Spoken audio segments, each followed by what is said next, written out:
16ನೇ ಶತಮಾನದ ಕರ್ನಾಟಕ ವಿಜಯನಗರ ಸಾಮ್ರಾಜ್ಯದ ಕಾಲ.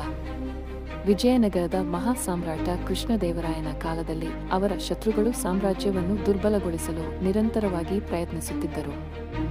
ಇದರಲ್ಲಿ ಅಹಮದ್ನಗರ, ಬಿಜಾಪುರ, ಗೋಲ್ಕೊಂಡ ಮೊದಲಾದ ಸುಲ್ತಾನರು ಪ್ರಮುಖರಾಗಿದ್ದರು.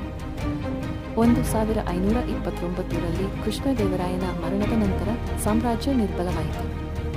ಈ ಸಂದರ್ಭದಲ್ಲಿ ಬಿಜಾಪುರದ ಸುಲ್ತಾನ್ ಆದಿಲ್ ಶಾಹಿ ತನ್ನ ಸೇನೆಯನ್ನು ಕಳುಹಿಸಿ ವಿಜಯನಗರದ ಸೂಳದೂರಿನ ಬಳಿಯ ಕೆಲಸಾಗರ ಎಂಬ ಊರಿನತ್ತ ದಾಳಿ ನಡೆಸಿದನು. ಈ ಊರು ಒಂದು ಪ್ರಮುಖ ಸೇನಾ ತಳಹದಿ ಕೇಂದ್ರವಾಗಿತ್ತು. ವಿಜಯನಗರದ ಸೇನಾಪತಿ ರಾಜಪ್ಪ ನಾಯಕ ಈ ಆಕ್ರಮಣದ ವಿರುದ್ಧ ಹೋರಾಡಲು ತನ್ನ ಸೈನ್ಯವನ್ನು ಒಟ್ಟುಗೂಡಿಸಿದ. ಆದರೆ ಬಿಜಾಪುರದ ಸೇನೆ ಹೆಚ್ಚು ಸಂಖ್ಯೆಯ ಆಗಿದ್ದರಿಂದ ವಿಜಯನಗರದ ಸೈನಿಕರು ಹಿಮ್ಮೆಟ್ಟಿದರು. ಆದರೆ ರಾಜಪ್ಪ ನಾಯಕ ತನ್ನ ಚತುರತೆಯಿಂದ ಕಾವೇರಿಯ ದಡದಲ್ಲಿ ಬಲಹೆಚ್ಚಿ ಪ್ರಗತಿಸಿದನು. ರಾತ್ರಿ ಹೊತ್ತಿಗೆ ರಾಜಪ್ಪ ನಾಯಕ ತನ್ನ ಸೈನ್ಯವನ್ನು ಕಾವೇರಿಯ ನಿರ್ವಾಹಕ ದಾರಿ ಮೂಲಕ ಕರೆದು ಆಕಸ್ಮಿಕ ದಾಳಿಗೆ ಮುಂದಾದನು. ಈ ತಂತ್ರವನ್ನು ಎದುರಿಸಲಾಗದೆ ಬಿಜಾಪುರಿ ತಂತ್ರವನ್ನುರದ ಸೇನೆ ಹಿಮ್ಮೆಟ್ಟಿತು. ಈ ಹೋರಾಟದಲ್ಲಿ ರಾಜಪ್ಪ ನಾಯಕ ಮತ್ತು ಅವನ ಸೇನಾಪತಿಗಳು ಅಪಾರ ಸಾಹಸ ತೋರಿದರು.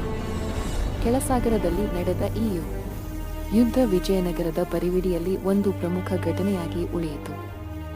ಈ ಕಥೆ ಕನ್ನಡದ ಅನೇಕ ಭೂಮಿಯ ಸೋಲಿನಲ್ಲೂ ವಿಜೇತರಾಗಿ ಉಳಿದ ಸಾಮ್ರಾಜ್ಯದ ಸೇನಾಪತಿಗಳ ಬುದ್ಧಿಮತ್ತೆ, ಧೈರ್ಯ ಮತ್ತು ತಂತ್ರಗಳ ಕುರಿತು ಪ್ರೇರಣಾದಾಯಕ ಕಥೆಯಾಗಿದೆ. ಈ ಕಥೆ ನಿಮಗೆ ಇಷ್ಟವಾಗಿದ್ದರೆ ಲೈಕ್, ಕಾಮೆಂಟ್, ಸಬ್ಸ್ಕ್ರೈಬ್ ಮಾಡಿ.